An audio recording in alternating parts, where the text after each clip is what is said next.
range activation lunge. So Austin's going to be in a lunge position at the end range of motion, extreme joint angle, and he's going to be actively pulling himself down into position. So he's constantly attempting to get lower and lower and lower and lower and lower. So he's pulling through the ball of his front foot with his hamstring, like he's doing a paw back action in sprinting, pulling the leg down into the ground. So he's trying to pull back there. Got that hamstring contraction, so he's trying to pull down into my hand here.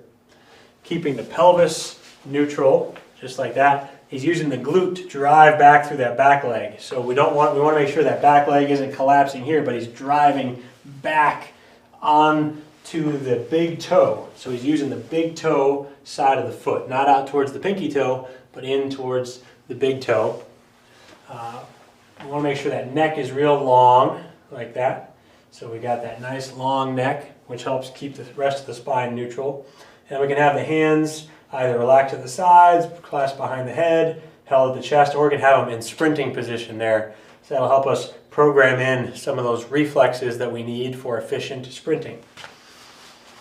So on that lunge, we're going to work on doing that, working up to extended periods of time where he's in position, extreme range of motion, activating by pulling down actively, using the proper muscles for starting with 10, 20, 30 seconds at a time, and want to build up to doing that for several minutes. So when he can do that, he's able to get very, very efficient because it takes energy to keep the muscles at length. So he's constantly churning through energy, and he gets a lot of time to practice the reflexive patterns and the activation patterns that he needs for effective sprinting. So once we've mastered the basic lunge position, and we can do it for those extended periods of time, then we can add in some more challenging movements. So he can hold the lunge and do a few upper body movements, for instance. So we'll have Austin hold the lunge and do, let's do a rebound side raise. Okay. So that momentum from the dumbbell is trying to pull him over here, and he's having to stabilize. So we know he has to use his core to stabilize because his legs are already spoken for. They're in that lunge position. We can do it in front there.